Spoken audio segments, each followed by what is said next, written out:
ಕಪ್ಪು ಬೆಲ್ಲ, ಅರಿಶಿಣ ಮತ್ತು ಈ ರಸನ ಮೂರನ್ನೂ ಹಾಕಿಬಿಟ್ಟು ಅರೆದ್ಬಿಟ್ಟು ನಾವು ಗಾಯಗಳಿಗೆ ಹಚ್ಚಿದ್ರೆ ಎಂಥ ಗಾಯ ವಾಸಿ ಆಗುತ್ತೆ. ಆಯಿಂಟ್ಮೆಂಟ್ನು ಕೂಡ ಮಾಡ್ಬೋದು ಇದರಿಂದ, ರಸನದಿಂದ. ನಕ್ಷತ್ರ ಕೃಷಿ ಆದ್ರಿ ಪುನರಾಸಿ ಮಳೆಗೆ ನೀವು ಗದ್ದೆ ನಾಟಿ ಮಾಡಿದರೆ ಯಾವುದೇ ಕಾರಣಕ್ಕೂ ರೋಗ ರುಜಿನಗಳು ಬರಲ್ಲ, ಔಷಧಿ ಹೊಡೆಯೋ ಅವಶ್ಯಕತೆ ಇಲ್ಲ.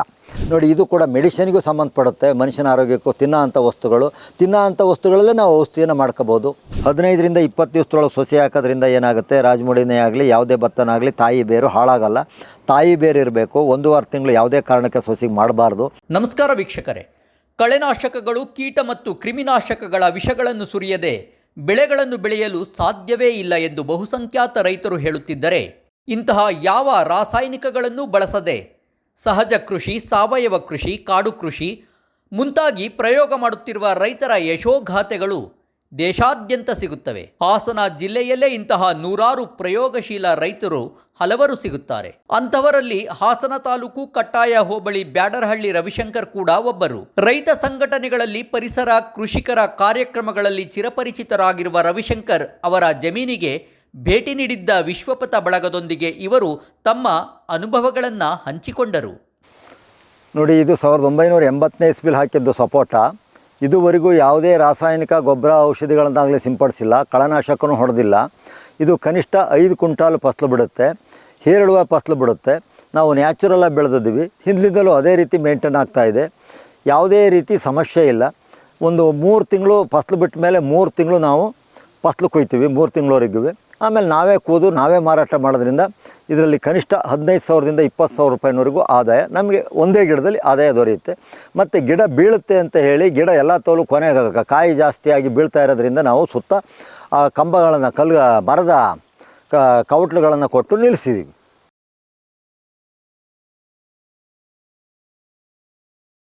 ನೋಡಿ, ನಾವು ಹಿಂದಿನಿಂದಲೂ ನಾಟಿ ಹಸುಗಳನ್ನ ಸಾಕ್ತಾ ಇದ್ದೀವಿ. ಇವತ್ತು ಕೂಡ ಅವಕ್ಕೊಂದು 7 ಕೊಡಿಸಲ್ಲ.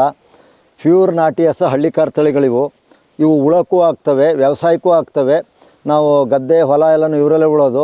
ಹಾಲನ್ನು ಇವರಲ್ಲೇ ಕರಿತೀವಿ. ಕರ ಹಾಕಿದಾಗ 3.5ರಿಂದ 4 ಲೀಟ್ರ್ವರೆಗೂ ಹಾಲು ಕೊಡ್ತವೆ. ಕೊನೆಗೆ ಒಂದು ಲಾಸ್ಟಿಗೆ ಬಂದಾಗ 1.5 ಲೀಟ್ರ್ ಹಾಲಿಗೆ ನಿಲ್ತವೆ. ಇದು ಹೋರಿಗೆ ಕೊಡಿಸಿದ 4 ತಿಂಗಳು ಹಾಲು ಕೊಡ್ತವೆ, ಆಮೇಲೆ ಸ್ಟಾಪ್ ಮಾಡ್ತವೆ. 5 ತಿಂಗಳ ತನಕ ಆಮೇಲೆ ನಾವು ಹಾಲು ಕರಿಯಲ್ಲ. ಹಾಲು ಅಷ್ಟೇ ಪೌಷ್ಟಿಕ ಆಹಾರ ಇರುತ್ತೆ. ಇವಕ್ಕೆ ಯಾವುದೇ ಕ್ಯಾಟ್ಲ್ ಫೀಲ್ಡ್ ಆಗಲಿ, ಮತ್ತೊಂದಾಗಲಿ, ಫಾರಮ್ ಹುಲ್ಲೇ ಆಗಲಿ ಹಾಕಲ್ಲ. ಲೋಕಲ್ ಹುಲ್ಲು ಮೇಯ್ತವೆ. ಲೋಕಲ್ಲಾಗಿ ನಾವು ಹೊಲ ಹೊತ್ತು ಆರೋಗ್ಯಕರವಾಗಿ ಇದ್ದಾವೆ. ಯಾವುದೇ ರೀತಿ ಕಾಯಿಲೆಗಳು, ಕಸಾಲೆಗಳು ಬರಲ್ಲ.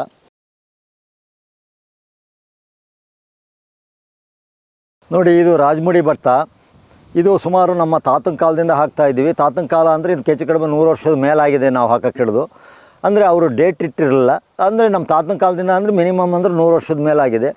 ಇವತ್ತು ಹಾಕಿದ ಭೂಮಿಗೆ ರಾಜಮುಡಿ ಹಾಕ್ತಾಯಿದ್ದೀನಿ. ಹಾಕಿದ ಬೀಜವನ್ನೇ ಹಾಕ್ತಾಯಿದ್ದೀನಿ. ಇದುವರೆಗೂ ಬೀಜವನ್ನು ನಾವು ಕೊಂಡು ತಂದಿಲ್ಲ. ಬೀಜ 5 ವರ್ಷಕ್ಕೊಂದು ಸರಿ ನಾವು ಭತ್ತದಲ್ಲಿ ಗೊನೆಯನ್ನು ಎತ್ಕೊಂಡು ಅದರಲ್ಲಿ ಕೆಂಪು ಯಾವುದು, ಬಿಳಿದು ಯಾವುದು ಅಂತ ಗೊನೆನ ವಿಂಗಡಣೆ ಮಾಡ್ಕೊಂಡು ಎತ್ಕೊಂಡು ಒಂದೊಂದು ಕಾಳು ನೋಡಿ ವಿಂಗಡಣೆ ಮಾಡ್ಕೊಂಡು 5 ವರ್ಷಕ್ಕೊಂದು ಸರಿ ಬೀಜನ ಎತ್ಕೊಂಡು ಸಪ್ರೇಟ್ ಮಾಡಿ ಇಟ್ಕೊತೀವಿ. ಅದನ್ನು ಹಾಕಿದರೆ ಮತ್ತೆ 5 ವರ್ಷದವರೆಗೂ ಅದೇ ಬೆಳೆ ಬರ್ತಾ ಇರ್ತದೆ. ಮೇಂಟೈನ್ ಮಾಡ್ತೀವಿ. ಮತ್ತು ಇದನ್ನು ಭತ್ತ ಹಾಕ್ಬೇಕಾದ್ರೆ ಏನಾಗಿದೆ, ಜೂನು 15ರಲ್ಲಿ ಒಗ್ಗ ಹೋದರೆ ಜುಲೈ 15 ಒಳಗಡೆ ನಮ್ಮದು ನಾಟಿಯಾಗಿ ಮುಗಿಬೇಕು. ಅಂದರೆ ಆಷಾಢ ಇನ್ನೂ 20, ಶ್ರಾವಣ ಮಾಸ ಇನ್ನೂ 20 ದಿವಸ ಐತೇನೆ. ಆಷಾಢದಲ್ಲಿ ಗದ್ದೆ, ಮೊದಲನೇ ಆಷಾಢದಲ್ಲೇ ಗದ್ದೆ ನೆಟ್ಟು ಮುಗಿಬೇಕು. ನಕ್ಷತ್ರ ಕೃಷಿ ಯಾವಾಗ ಮಾಡ್ತಾರೆ ಅಂತ ಅಂದರೆ, ನಕ್ಷತ್ರ ಕೃಷಿ ಆದ್ರಿ ಪುನರಾಸಿ ಮಳೆಗೆ ನೀವು ಗದ್ದೆ ನಾಟಿ ಮಾಡಿದರೆ ಯಾವುದೇ ಕಾರಣಕ್ಕೂ ರೋಗ ರುಜಿನಗಳು ಬರಲ್ಲ, ಔಷಧಿ ಹೊಡೆಯೋ ಅವಶ್ಯಕತೆ ಇಲ್ಲ. ಮತ್ತು ಭತ್ತವನ್ನು ನಾವು ತಳಿಗಳನ್ನು ಎತ್ತಿ ಮಾಡೋದ್ರಿಂದ ಏನಾಗುತ್ತೆ, ಕಲಬೆರಕೆ ಇರಲ್ಲ. ಬೀಜದಲ್ಲಿ ನವರೆ ಆಗಲಿ, ಮತ್ತೊಂದು ಮೀಸೆ ಹುಲ್ಲಾಗಲಿ, ಮತ್ತೊಂದಾಗಲಿ ಇರಲ್ಲ. ಸಣ್ಣ ಪುಟ್ಟ ಹಳ ಬಂದರೆ ಅದು ಅದರೊಳಗೆ ಕರಿಗೋಗುತ್ತೆ. ಇದು 5.5 ಅಡಿ ಎತ್ತರ ಬೆಳೆಯೋದ್ರಿಂದ ಮತ್ತು 145ರಿಂದ 150 ದಿವಸ ಟೈಮ್ ತೊಗೊಳ್ಳೋದ್ರಿಂದ ಭತ್ತ ಚೆನ್ನಾಗಿ ಬರುತ್ತೆ, ಇಳುವರಿ ಬರುತ್ತೆ. ಮತ್ತು ಯಾವುದೇ ರಾಸಾಯನಿಕ ಗೊಬ್ಬರವನ್ನು ಹಾಕ್ತಕ್ಕಂಥ ಅವಶ್ಯಕತೆ ಇಲ್ಲ. ಏಕೆಂದರೆ ನಕ್ಷತ್ರ ಕೃಷಿ ಮಾಡಿದರೆ ನಿಮಗೆ ಆ ಶಾಖದಿಂದ ಕೂಡಿರುತ್ತೆ. ಯಾವುದು ಆದ್ರಿ ಪುನರಾಸಿ ಮಳೆ. ಆ ಶಾಖದಲ್ಲಿ ಬಂತು ಅಂದರೆ ಅದು ತುಂಬ ಗಟ್ಟಿ ಇರುತ್ತೆ. ಗಟ್ಟಿ ಇದ್ದಾಗ ಏನಾಗುತ್ತೆ, ತುಂಬ ಗಟ್ಟಿ ಇರೋದ್ರಿಂದ ಏನಾಗುತ್ತೆ, ಯಾವುದೇ ರೋಗ ಬಂದರೂ ತಡಿತಕ್ಕಂಥ ಶಕ್ತಿ ಇದೆ. ಈ ಸೊಸಿ ಏನು ಮಾಡ್ತಾರೆ, ಕೆಲವರು ರಾಜಮುಡಿ ಹಾಕಿದರೆ 35 ದಿವಸ ಆಗಬೇಕು, 40 ದಿವಸ ಆಗಬೇಕು, ಬಲಿಬೇಕು ಅಂತ ಹೇಳ್ತಾರೆ. ಅದು ಶುದ್ಧ ತಪ್ಪು. ಆ ಥರ ಮಾಡಬೇಡಿ. 15ರಿಂದ 20 ದಿವಸದೊಳಗೆ ನಾಟಿ ಆಗಬೇಕು ಒಗ್ಗ ಹೋದ. ಯಾಕೆ ಅಂತ ಅಂದರೆ ನಾವು ಸೊಸಿ ಕೀಳ್ತು ಅಂದರೆ ತಾಯಿ ಬೇರೆ ಹೊರಟೋಗುತ್ತೆ. ತಾಯಿ ಬೇರೆ ಹೊರಟೋಯ್ತು ಅಂದರೆ ಭದ್ರತೆ ಕಮ್ಮಿ ಆಗುತ್ತೆ. ಮತ್ತು ಹೊಸ ಬೇರೆ ಬಿಟ್ಟು ಬರೋ ಹೊತ್ತಿಗೆ ಡೆವಲಪ್ಮೆಂಟ್ ಕಷ್ಟ ಆಗುತ್ತೆ. ಆದ್ದರಿಂದ ಏನಾಗುತ್ತೆ, ಡೆವಲಪ್ಮೆಂಟ್ ಕಷ್ಟ ಆದಾಗ ನಾವು ಬೆಳಗಾಗುತ್ತೆ ಹಾಗಾಗುತ್ತೆ ಅಂತೇಳಿ ಗೊಬ್ಬರ ಹಾಕಬೇಕಾಗುತ್ತೆ. ಆಗ ಆ ಅವಶ್ಯಕತೆ ಇರೋದಿಲ್ಲ. ನಾವು ತಾಯಿ ಬೇರೆ ಇದ್ದಂಗೆ ನಾವು ಸಸಿ ಕೀಳಬೇಕು. ಮತ್ತು ನಕ್ಷತ್ರ ಕೃಷಿ ಮಾಡಬೇಕು, ಸಾವಯವ ಕೃಷಿ ಮಾಡಬೇಕು. ಯಾವ ಜೀವಾಮೃತನೂ ಬೇಕಾಗಿಲ್ಲ, ಪ್ರಾಣಾಮೃತನೂ ಬೇಕಾಗಿಲ್ಲ, ಯಾವ ಗೊಬ್ಬರ ರಾಸಾಯನಿಕ ವಸ್ತುನೂ ಬೇಕಾಗಿಲ್ಲ.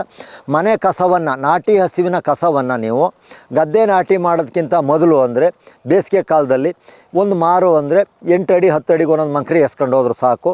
ಮುಂಗಾರು ಟೈಮಲ್ಲಿ ನೀವು ಎತ್ತನಲ್ಲೇ ಉಳುಮೆ ಮಾಡಿ 1ಕ್ಕೆ 2ಕ್ಕೆ ಹೊಡೆದ್ಬಿಟ್ಟು ಲೈಟಾಗಿ ಜಾಸ್ತಿನೂ ಹಾಕಬಾರ್ದು ಸೆಣಬು ಅವಶ್ಯಕತೆ ಇಲ್ಲ. ತಡ್ನಿ ಮತ್ತು ಹುರುಳಿನ ಸ್ವಲ್ಪ 1 ಕೆ ಜಿ 1 ಎಕರೆಗೆ ಅದೊಂದು ಕೆ ಜಿ ಇದೊಂದು ಕೆ ಜಿ ಮಿಕ್ಸ್ ಮಾಡ್ಕೊಂಡು ತೆಳ್ಳಗೆ ಎರ್ಚಿದ್ರೆ ಸಾಕು. ಅದನ್ನೇ ನೀವು ಗೊಬ್ಬರವಾಗಿ ಅದನ್ನು ಭೂಮಿಗಳು ಉಳುಮೆ ಮಾಡಿದರೆ ಸಾಕು. ಅತಿ ದಟ್ಟಾಗಿ ಹಾಕಿದರೆ ಗದ್ದೆ ಬಿದ್ದೋಗುತ್ತೆ. ಈ ಕೆಲವು ವಿಜ್ಞಾನಿಗಳು ಹೇಳ್ತಾರೆ 4 ವರ್ಷಕ್ಕೊಂದ್ಸರಿ ಭತ್ತ ಚೇಂಜ್ ಮಾಡಿ, 4 ವರ್ಷಕ್ಕೊಂದ್ಸರಿ ಬಿತ್ತನೆ ಚೇಂಜ್ ಮಾಡಿ ಅಂತ. ಇದುವರೆಗೂ ನಾವು ಮಾಡಿಲ್ಲ, ಮಾಡ್ತಲೂ ಇಲ್ಲ. ಹಾಕಿದ್ದೇ ಭೂಮಿಗೆ ಹಾಕ್ತಾಯಿದ್ದೀವಿ. ಭೂಮಿನೂ ಚೇಂಜ್ ಮಾಡೋಕ್ಕೆ ಹೋಗಿಲ್ಲ, ಭತ್ತನೂ ಚೇಂಜ್ ಮಾಡೋಕ್ಕೆ ಹೋಗಿಲ್ಲ. ಚೆನ್ನಾಗೇ ಬರ್ತಾಯಿದೆ. ಒಂದು ವರ್ಷ ವಾತಾವರಣದ ಡಿಫ್ರೆನ್ಸ್ ಮೇಲೆ 1 ಕ್ವಿಂಟಾಲ್ 2 ಕ್ವಿಂಟಾಲ್ ಎಕರೆಗೆ ಕಮ್ಮಿ ಆಗ್ಬೋದು. ಇನ್ನೊಂದು ವರ್ಷ 2 ಕ್ವಿಂಟಾಲ್ 3 ಕ್ವಿಂಟಾಲ್ ಜಾಸ್ತಿ ಆಗುತ್ತೆ. ಆದ್ದರಿಂದ ಯಾವುದೇ ಪ್ರಾಬ್ಲಮ್ ಇಲ್ಲ. ನಾವು ಈ ರೈತರುಗಳು ಹಿಂದೆ ಪುರಾತನ ಕಾಲದಿಂದಲೂ ನಕ್ಷತ್ರ ಕೃಷಿ ಮಾಡ್ಕೊಂಬಂದಂಥದ್ದು ಮತ್ತು ನಾಟಿ ತಳಿಗಳನ್ನು ಉಪಯೋಗಿಸ್ತಂಥದ್ದನ್ನು ಬಿಡಿಸಿದ್ದೇ ಈ ಒಂದು ಎಲ್ಲ ರಾಸಾಯನಿಕ ಗೊಬ್ಬರ ಔಷಧಿಗಳಿಗೆ ಕಾರಣ ಆಗಿದೆ. ಆ ಥರ ಮಾಡೋಕ್ಕೆ ಹೋಗಬೇಡಿ. ಮನುಷ್ಯನ ಆರೋಗ್ಯ ಮತ್ತು ಭೂಮಿ ಆರೋಗ್ಯ, ಪರಿಸರದ ಆರೋಗ್ಯ ಎಲ್ಲವನ್ನೂ ಉಳಿಸ್ತಕ್ಕಂಥ ಕೆಲಸವನ್ನು ನಮ್ಮ ರೈತರು ಮಾಡ್ಕೆ ಬಂದರೆ ಎಲ್ಲರೂ ಆರೋಗ್ಯವಾಗಿರ್ತಾರೆ, ನೆಮ್ಮದಿ ಶಾಂತಿಯಿಂದ ಇರ್ತಾರೆ, ರೋಗದಿಂದ ಮುಕ್ತರಾಗ್ತಾರೆ. ಜೋಳ ಹಾಕಿದ್ದೀವಿ. ಜೋಳ ಮಾತ್ರ ಹೈಬ್ರಿಡ್ ತಳಿನೇ. ಇದು ನಮ್ಮದಲ್ಲ, ಅಮೇರಿಕನ್ ಮೇಜ್ ಅಂತ ಹೇಳ್ತಾರೆ. ಇದಕ್ಕೆ ಮಾತ್ರ ರಾಸಾಯನಿಕ ಗೊಬ್ಬರ ಹಾಕಿದ್ದೀವಿ. ಆದರೆ ಕಳೆನಾಶಕ ಟಚ್ ಮಾಡಿಲ್ಲ ನಾವು. ಏಕೆ ಅಂತ ಅಂದರೆ 2 ಹರ್ತೆ ದನ್ನಲ್ಲಿ ನಾವು ನಾಟಿ ಹಸಿನಲ್ಲಿ 2 ಹರ್ತೆ 3 ಹರ್ತೆ ಹೊಡೆದಿದ್ದೀವಿ. ಅದು ಎತ್ತರವಾಗಿ ಬೆಳೆದ ಮೇಲೆ ನಾವು ಕಳೆ ತೆಗೆಯೋ ಅವಶ್ಯಕತೆ ಇಲ್ಲ.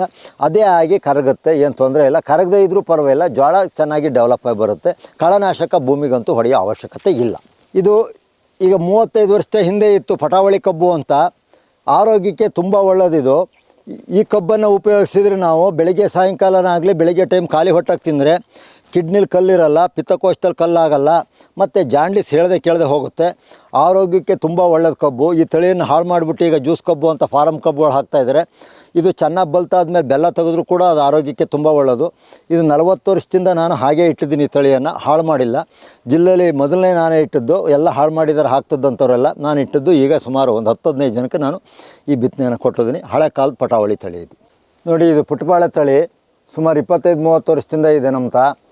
ಏನು ಇದ್ರದ್ದು ಕಳೆನಾಶಕ ಹಾಕೋದಾಗಲಿ ಮತ್ತು ಅಗಿಯೋದಾಗಲಿ ಏನು ತಲೆ ಕೆಡಿಸ್ಕೊಳ್ಳಲ್ಲ. ಹಾಕಿದ್ದಕ್ಕೆ ಅಕ್ಕಪಕ್ಕಕ್ಕೆ ನಾವು ದನಿನ ಕಸ ಬೆಳಗ್ಗೆ ಟೈಮ್ ತಂದು ಮಳೆಗಾಲದಲ್ಲಿ ಆ ಕಡೆಗೊಂದು ಮಂಕ್ರಿ ಈ ಕಡೆಗೊಂದು ಮಂಕ್ರಿ ಹಾಕ್ತೀವಿ. ಅದು ಈಗಲೂ ಗೊನೆಗಳು 10 ಕೆ ಜಿಯಿಂದ 15 ಕೆ ಜಿವರೆಗೂ ಬರುತ್ತೆ. ಕೆಲವು 8 ಕೆ ಜಿ ಬರುತ್ತೆ. ಇದಕ್ಕೆ ನಾವು ಹೆಚ್ಚಿಗೆ ತಲೆ ಕೆಡಿಸ್ಕೊಳ್ಳೋ ಅವಶ್ಯಕತೆ ಇಲ್ಲ. ಹಳನೂ ಕೂಡ ಹಾಗೆ ಬಿಡ್ತೀವಿ. ನೀರು ಬೇಸಿಗೆ ಕಾಲದಲ್ಲಿ ಮಾತ್ರ ಸ್ವಲ್ಪ ನೀರು ಕೊಡ್ತೀವಿ, ನೀರು ಕಮ್ಮಿ ಕೊಡ್ತೀವಿ. ಮಳೆಗಾಲದಲ್ಲಿ ನೀರು ಕೊಡೋ ಅವಶ್ಯಕತೆ ಇಲ್ಲ. ಇದು ಉತ್ತಮವಾದ ಹಳೆ ಕಾಲದ ತಳಿ. ಈ ಮರಗುಳಗಂಜಿ ಪೂರ್ತಿ ಇದು ಕೆಂಪು ಮಾತ್ರೆ. ಇದು ಚರ್ಮ ರೋಗಕ್ಕೆ ಉಪಯೋಗಿಸ್ತಂಥದ್ದು. ಇದು ತಿನ್ನಕ್ಕೆ ಬರಲ್ಲ. ತುಂಬ ಚರ್ಮ ರೋಗಕ್ಕೆ ಬರ್ತಕ್ಕಂಥ ಔಷಧಿ. ಮತ್ತು ಆ ಮರಗೆ ಅದಕ್ಕೆ ನಾವು ಮರ ಆಲೂಗೆಡ್ಡೆ ಅಂದರೆ ಬಳ್ಳಿ ಆಲೂಗೆಡ್ಡೆಯನ್ನು ಹಬ್ಸಿದ್ದೀವಿ. ಆ ಬಳ್ಳಿ ಆಲೂಗೆಡ್ಡೆ ಅದಕ್ಕೆ ಹತ್ತಿದಾಗ ಆ ಆಲೂಗೆಡ್ಡೆ ಮೇಲೆ ಬಿಡುತ್ತೆ ಗಾಳಿಗೆ ಪ್ರಕೃತಿದತ್ತವಾಗಿ. ಅದು ತಿಂದರೆ ಗ್ಯಾಸ್ ಟ್ರಬಲ್ ಆಗಲಿ ಮತ್ತೊಂದಾಗಲಿ ಬುಗ್ದೊಂದಾಗಲಿ ಬರೋಲ್ಲ. ಆಲೂಗೆಡ್ಡೆಗಿಂತ ರುಚಿಕರವಾಗಿರುತ್ತೆ. ನೋಡಿ, ಆ ಬಳ್ಳಿನೂ ಹಬ್ಸಿದ್ದೀವಿ. ಆ ಬಳ್ಳಿನ ನೋಡಿ, ಇಲ್ಲಿ ರಾಮ್ಫಲ ಹಬ್ಸಿದ್ದೀವಿ. ಈ ಕಡೆ ಈ ಮರ ಹಬ್ಸಿದ್ದೀವಿ. ಈ ಕಡೆ ಆ ಗುಲ್ಗಂಜು ಬರಬೇಕು, ಬಳ್ಳಿ ಆಲೂಗೆಡ್ಡೆನೂ ಬರಬೇಕು, ಈ ಕಡೆ ಬಾಳೆಗಿಡನೂ ಬರಬೇಕು. ಅದು ರಾಮ್ಫಲ ನೋಡಿ ಪಕ್ಕದ್ದು. ರಾಮ್ಫಲಕ್ಕೂ ಕೂಡ ಬಳ್ಳಿ ಆಲೂಗೆಡ್ಡೆ ಹಬ್ಸಿದ್ದೀವಿ. ಎಲ್ಲ ಪ್ರಕೃತಿ ದತ್ವ ಬರಬೇಕು. ಬಳ್ಳಿ ಆಲೂಗೆಡ್ಡೆ ಅಂದರೆ ಮೇಲ್ಗಡೆ ಬಿಡೋದು, ಭೂಮಿಯಿಂದ ಒಳಗಡೆ ಬಿಡ್ತಕ್ಕಂಥ ಆಲೂಗೆಡ್ಡೆ ಅಲ್ಲ. ಅದು ಆರೋಗ್ಯಕ್ಕೆ ತುಂಬ ಒಳ್ಳೆಯದು. ಇದು ರಸನ ಅಂತ ಗಿಡ. ರಸನ ಜ್ಯೂಸ್ಗೆ ಉಪಯೋಗಿಸ್ತಾರಲ್ಲ ಅದು. ಆದರೆ ಜ್ಯೂಸ್ಗೆ ಉಪಯೋಗಿಸೋದು ಕೆಮಿಕಲ್ಸು. ಇದು ಒರಿಜಿನಲ್ ರಸನ. ಇದ್ರ ಶುಂಠಿ ಗೆಡ್ಡೆ ಹೆಂಗೆ ಬರುತ್ತೆ, ಸಣ್ಣ ಪ್ರಮಾಣದಲ್ಲಿರುತ್ತೆ. ಈ ರಸನವನ್ನು ಬೇಸಿಗೆ ಕಾಲದಲ್ಲಿ ಚೆನ್ನಾಗಿ ಬೆಲ್ಲ ಹಾಕಿಬಿಟ್ಟು ಜ್ಯೂಸ್ ಮಾಡ್ಕೊಂಡು ಕುಡಿದ್ರೆ ಮೈಕೈ ನೋವು ಇರಲ್ಲ, ಆರೋಗ್ಯಕ್ಕೆ ತುಂಬ ಒಳ್ಳೆಯದು, ದಾವಿರಲ್ಲ ಮತ್ತು ಜೀರ್ಣಶಕ್ತಿ ಆಗುತ್ತೆ.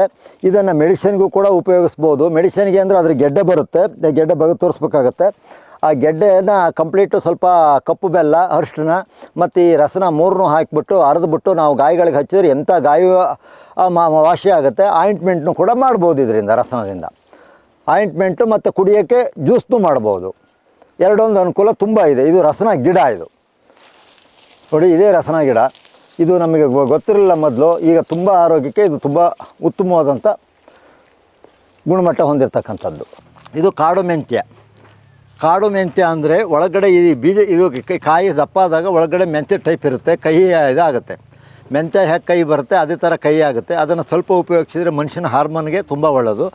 ಈ ಸೊಪ್ಪು ಕುಡಿ ಇದೆಯಲ್ಲ, ಈ ಕುಡಿಯನ್ನು ಉಪಯೋಗಿಸಿದರೆ ಸ್ವಲ್ಪ ಟ್ಯಾಬ್ಲೆಟ್ಸ್ ಮಾಡಿ ಬೆಳಿಗ್ಗೆ ಟೈಮ್ ಖಾಲಿ ಹೊಟ್ಟೆ ಕೊಡ್ತಾ ಬಂದರೆ ಬ್ರೈನು ಲೂಸ್ ಆದಂಗೆ ಆಗಿರ್ತದಲ್ಲ, ಆಪ್ರೇಷನ್ನಲ್ಲ, ಬ್ರೈನು ಅಷ್ಟೊಂದು ವರ್ಕ್ ಮಾಡ್ದಲೇ ಏರುಪೇರು ಆಗಿರುತ್ತಲ್ಲ, ಅದು ಫುಲ್ ಕಂಟ್ರೋಲಿಗೆ ಬರುತ್ತೆ. ಹಳೆ ಕಾಲದ್ದು ಈಗ 40-50 ವರ್ಷ ಹಿಂದೆ ಬೆಳೀತಾಯಿದ್ರು. ಇದರಲ್ಲಿ ಬೀಜ ಭಾರಿ ನೂಲೆಳೆ ಹಂಗಿರುತ್ತೆ.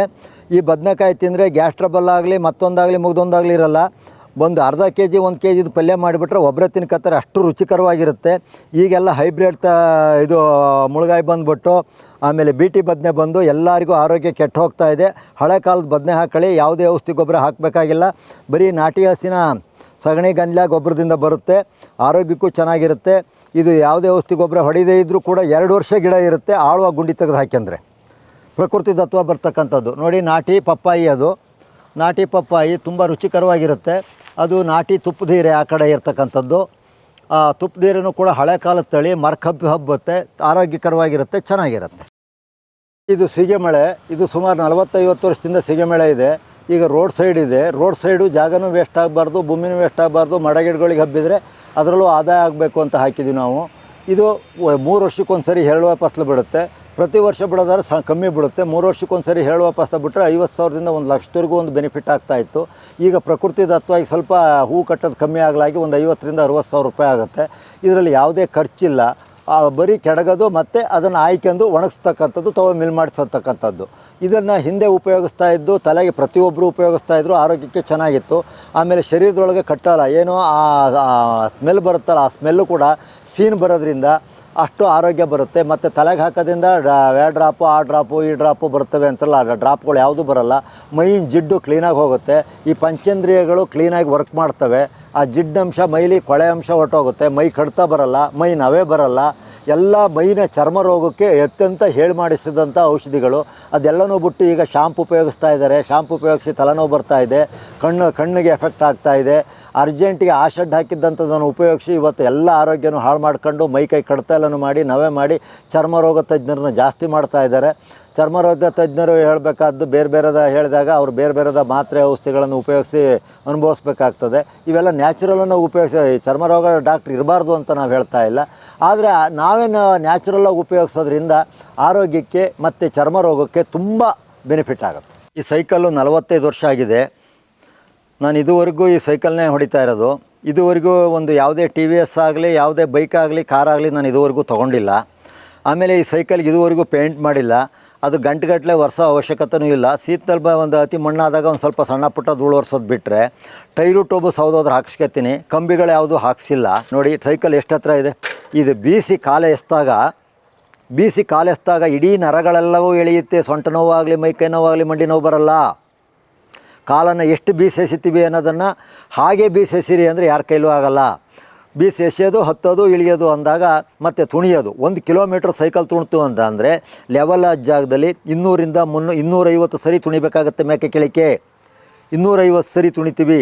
ಅದನ್ನು ನಾವು ಲೆಕ್ಕ ಹಾಕಲ್ಲ. ಹಾಗೆ ಮ್ಯಾಕು ಕೆಳಿಕು ಅಂದರೆ ಕೈ ನೋವು ಬರುತ್ತೆ, ಸೊಂಟ ನೋವು, ಕಾಲು ನೋವು ಬರುತ್ತೆ. 1 ಕಿಲೋಮೀಟ್ರ್ ಲೆವೆಲ್ ಹಾಕಿ 250 ಸರಿ ಕಾಲನ್ನು ಮ್ಯಾಕು ಕೆಳಿಕು ಎತ್ತೀವಿ.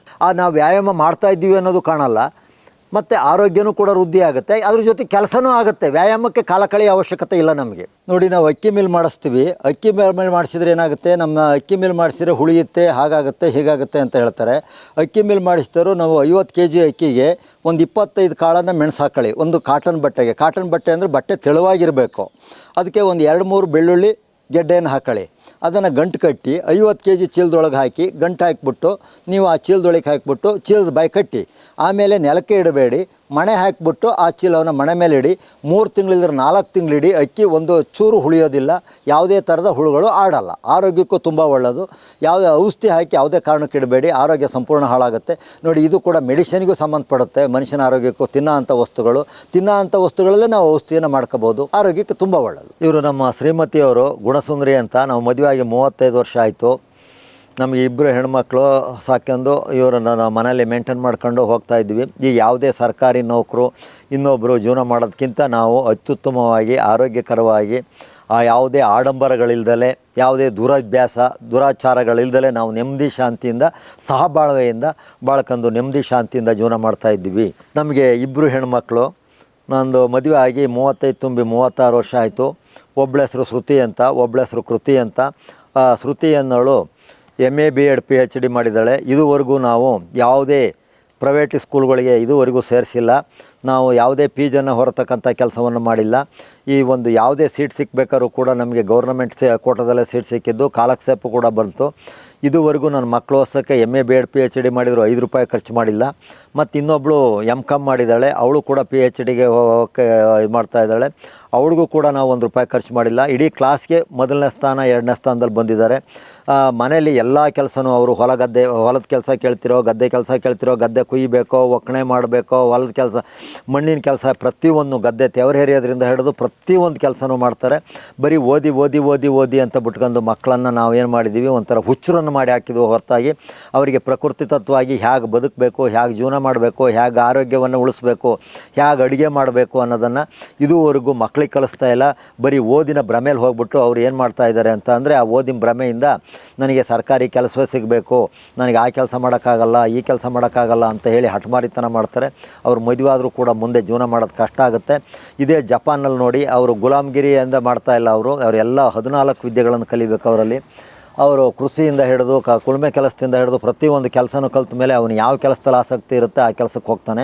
ಅದೇ ರೀತಿ ನಮ್ಮಲ್ಲೂ ಕೂಡ ನಾವು ಎಲ್ಲ ಉದ್ಯೋಗಗಳನ್ನು ಕಲ್ತ್ಕಂದ್ರೆ, ಉದ್ಯೋಗ ಅಂದರೆ ನಮ್ಮ ವ್ಯವಸಾಯದಿಂದ ಹಿಡಿದು ಅಡುಗೆ ಮಾಡೋದ್ರಿಂದ ಹಿಡಿದು ಹೊಲಗದ್ದೆ ಕೆಲಸ ಮಾಡೋದ್ರಿಂದ ಹಿಡಿದು ಎಲ್ಲ ಕೆಲಸನೂ ಕಲ್ತ್ಕಂದ್ರೆ ಆರಾಮಾಗಿ ಜೀವನ ಮಾಡ್ಬೋದು. ಇವತ್ತು ಸರ್ಕಾರಿ ನೌಕರಿ ಸಿಗಬೇಕು ಅಂತ ಇಲ್ಲ.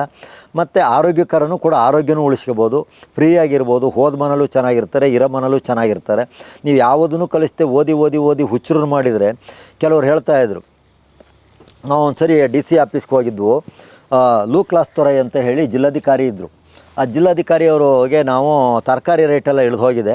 ಆ ತರಕಾರಿ ರೇಟನಿಗೆ ಒಂದು ರೇಟ್ ಬರೋಕ್ಕೆ ಒಂದು 10 ರೂಪಾಯಿ 5 ರೂಪಾಯಿ ಯಾರು ತೂಕ ಬರೋಂಗೆ ಮಾಡಿಬಿಟ್ಟು ನಮ್ಮ ಸರ್ಕಾರದಿಂದ ಕೊಡಬೇಕು, ಆ ರೀತಿ ಒಂದು ವ್ಯವಸ್ಥೆ ಮಾಡಿ ಅಂತ ನಾವು ಆ ಜಿಲ್ಲಾಧಿಕಾರಿ ಅವರಿಗೆ ಮನವಿ ಮಾಡಿದ್ವು. ಅವ್ರು ಇನ್ನೂ ಮದುವೆ ಆಗಿರಲಿಲ್ಲ, ಬೆಂಗಳೂರು ಉತ್ತರದವರು. ಕೇಳ್ಕೊಂಡಾಗ ಅವರು ಒಂದು ಮಾತು ಹೇಳಿದರು. ಏನಂತ ಹೇಳಿದರು ಅಂದರೆ, ನಿಮಗೆ ರೈತರಿಗೆ ತಲೆ ಒಳಗೆ ಸಾಮಾನು ಇಲ್ಲ ನೋಡಿ, ಇಷ್ಟು ಗಾತ್ರ ಇರೋದು ಬೆಳೀರಿ ಅಂತ ಕೇಳಿದರು. ಇಷ್ಟು ಗಾತ್ರ ಬೆಳೀರಿ ಅಂತ ಅಂದರೆ ಅವರಿಗೆ ಅದು ಇಷ್ಟು ಗಾತ್ರ ಇರೋದು ಯಾವುದು ಅಂತಲೇ ಹೇಳೋಕ್ಕೆ ಬರಲಿಲ್ಲ. ಆಗ ನಾವೇ ಐಡಿಯಾ ಮಾಡಿ ಬೂದುಗುಂಬಳಕಾಯಿ ಅಂತ ಹೇಳ್ದೋ. ಹಾಗಾಗ್ಬಿಡುತ್ತೆ. IAS IPS ಮಾಡಿದ ಕ್ಷಣವ, ನಾವು ದೊಡ್ಡ ಆಫೀಸರ್ ಆದ ಕ್ಷಣವ, ದೊಡ್ಡ ವಿಜ್ಞಾನಿಗಳಾದ ಕ್ಷಣವ ನಾವು ಮಹಾನ್ ಜ್ಞಾನಿಗಳು ಅಂತ ಹೇಳೋದು ಶುದ್ಧ ತಪ್ಪಾಗುತ್ತೆ.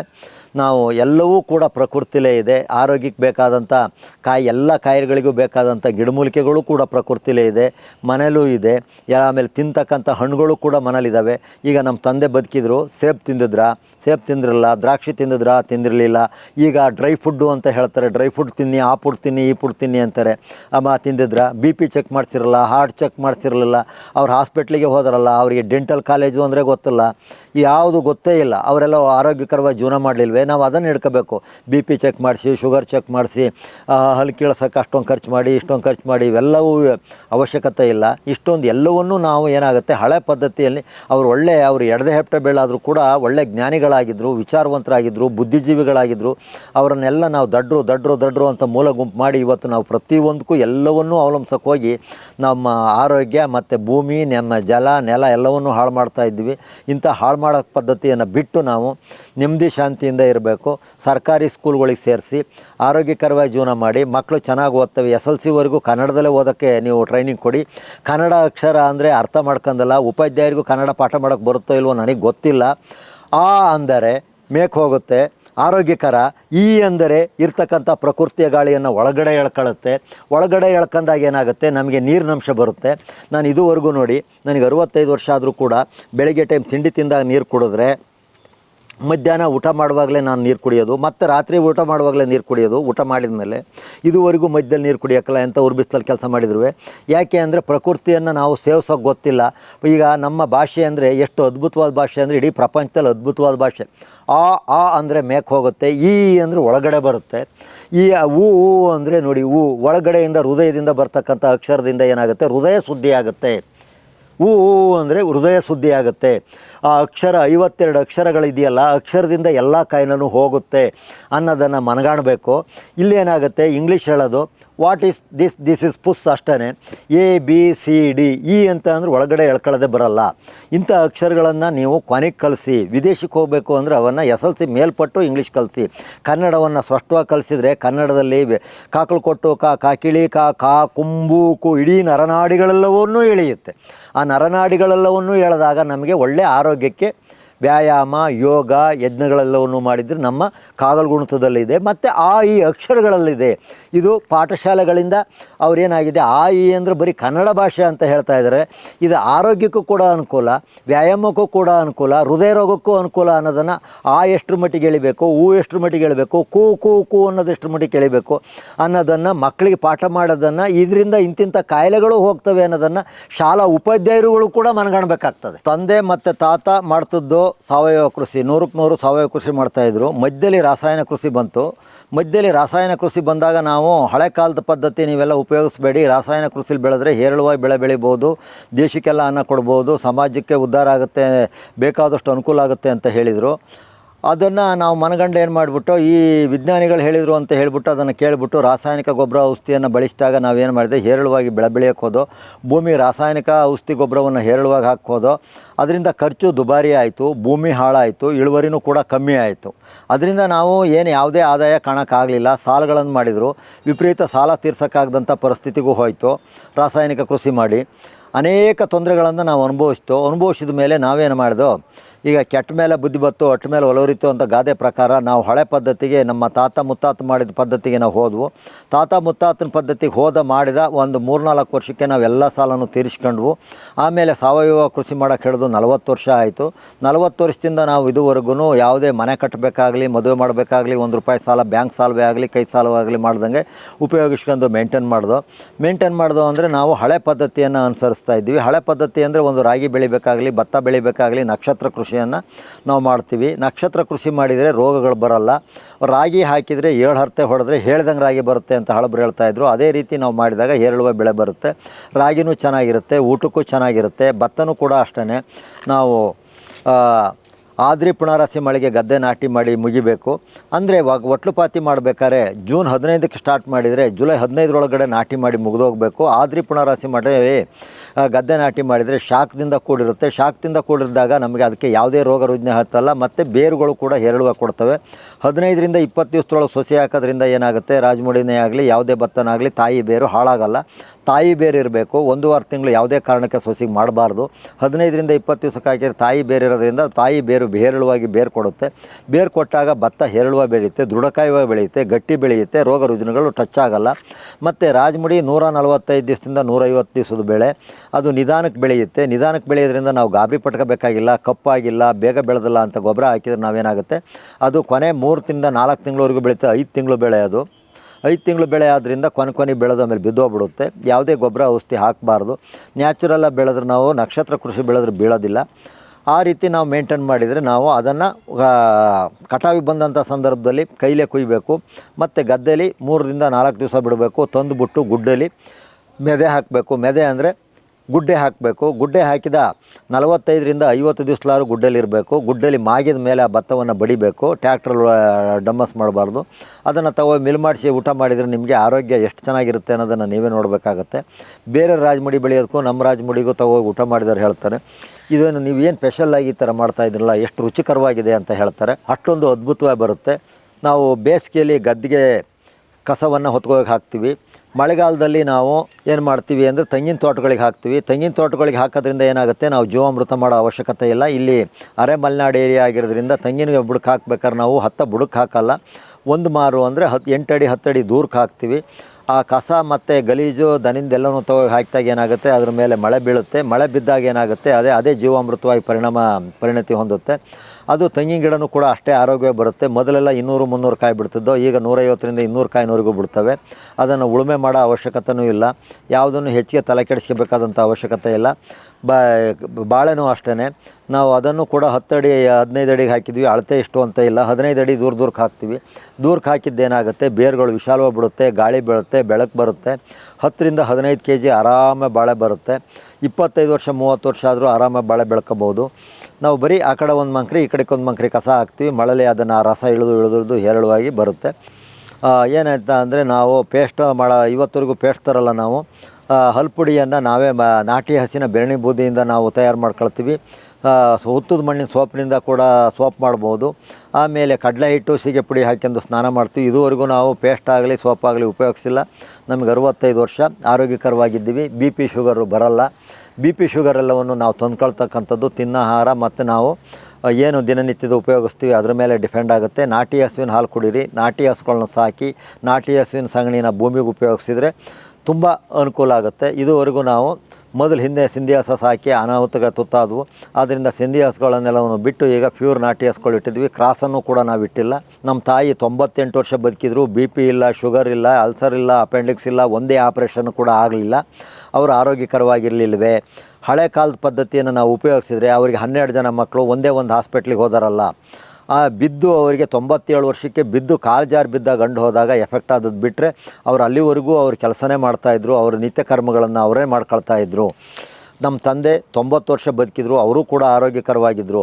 ಏಕೆ ಅಂದರೆ ಮನುಷ್ಯ ಆರೋಗ್ಯಕರವಾಗಿರಬೇಕು ಅಂದ್ರೆ ಭೂಮಿ ಸಂಪರ್ಕ ಇರಬೇಕು, ಬರೀ ಕಾಲಲ್ಲಿ ತಿರುಗಾಡಬೇಕು. ಬೆಳಗ್ಗೆ ಟೈಮ್ ಅರ್ಲಿ ಮಾರ್ನಿಂಗ್ ಎದ್ದಾಗ ನಾವು ದನಿನ ಕಸವನ್ನು ಹೊತ್ಕೋಗಿ ಹಾಕಬೇಕು. ಹೊತ್ಕೋಗಿ ಹೊಲ ಗದ್ದೆಗೆ ಹಾಕೋದ್ರಿಂದ ಏನಾಗುತ್ತೆ, ಅಲ್ಲಿ ತಿಪ್ಪೆ ಮಾಡೋ ಅವಶ್ಯಕತೆ ಇರಲ್ಲ.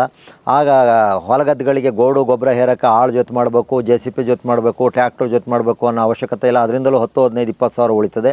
ಬೆಳಗ್ಗೆ ಟೈಮ್ ಕಸ ಹೊತ್ಕೋಗಿ ಹಾಕೋದ್ರಿಂದ ಇಬ್ಬನಿ ನೆಲದಲ್ಲಿ ನಾವು ಸುಮಾರು ಅರ್ಧ ಕಿಲೋಮೀಟ್ರ್ ದೂರ ಹೊತ್ಕೋಗಿ ಹಾಕೋದ್ರಿಂದ ಏನಾಗುತ್ತೆ, ಯಾವುದೇ ಯೋಗ ಯಜ್ಞಗಳನ್ನು ಮಾಡೋ ಅವಶ್ಯಕತೆ ಇಲ್ಲ.